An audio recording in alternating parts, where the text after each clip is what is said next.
लड़कियों को अपनी एजुकेशन के बारे में अगर वो पढ़ना भी चाहती हैं तो उनके ज़िंदगी उनको अलाउ करती है कि नहीं, उनकी फैमिली उनको अलाउ करती है कि नहीं, ये हमारे देश में इस चीज़ की बहुत प्रॉब्लम है। और ये एक्सक्लूसिवली मुस्लिम्स के लिए ही नहीं है, मगर मुस्लिम्स क्योंकि हर सोशियो इकोनॉमिक लेवल पे जो कम हैं उनके लिए है ये, तो उसमें आप हर तरह का आदमी आता है।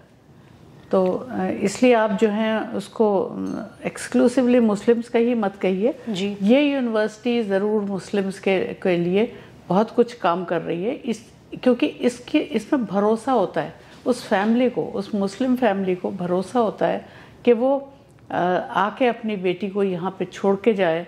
हॉस्टल है, पढ़ाई है और बहुत अच्छा डिसिप्लिन है, तो इसलिए डर नहीं होता उनको कि हम कहाँ छोड़ रहे हैं अपने बच्चे को।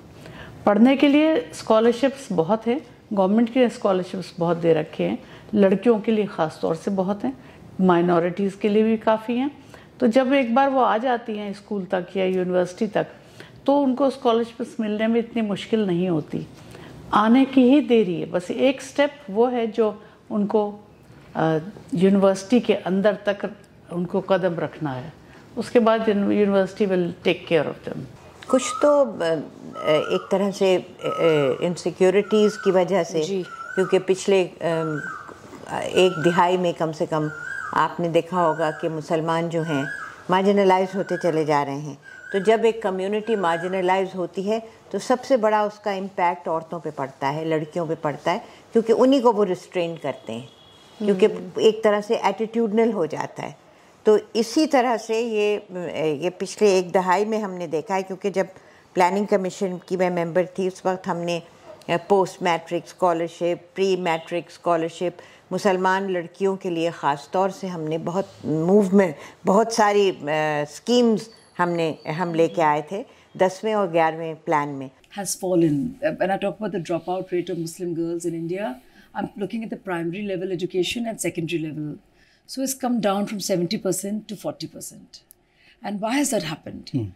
It has happened because when the welfare schemes of the center reach out for genuine empowerment and access of the girl child to schools, so I think it goes a long, long way. And I think that's what's happened. The access to a toilet, tiffin, yes, and safety has made all the difference. So it's not that Muslim girls did not want to go or the parents were not keen. It's just that they felt how would they make it? Is there transport? Is there a toilet? So which is why at the secondary level, the dropout rate of Muslim girls was much more. So our Prime Minister, and I want to talk about this government, commitment to the cause of Taaleem, sure, Iqra, I keep going back to it, is so profound. And it's not based on a religion alone, that automatically everybody benefits.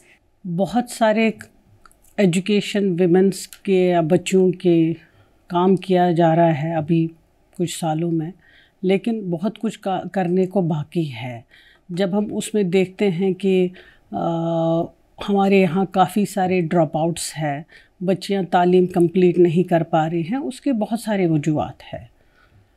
अगर एक औरत हिजाब से महताब तक, एक moon तक पहुंच गई है, उसने बहुत सारा अचीव किया है, हाइट्स तक पहुंच गई है, और उसने अपने आप को स्केल करके, हम देखते हैं स्पेस पे भी औरत जा रही है, पायलट भी बन रही है, मुस्लिम ख़वातीन हिंदुस्तान की। लेकिन अभी बहुत सारे हमारे जो बच्चियां हैं जो गांव देहातों में रह रही है, बिकॉज़ ऑफ उनके पास एक्सेस नहीं होता है, अपॉर्चुनिटी नहीं होती है, फैसिलिटीज़ नहीं होती है, जिसकी वजह से वो महरूम रहती है।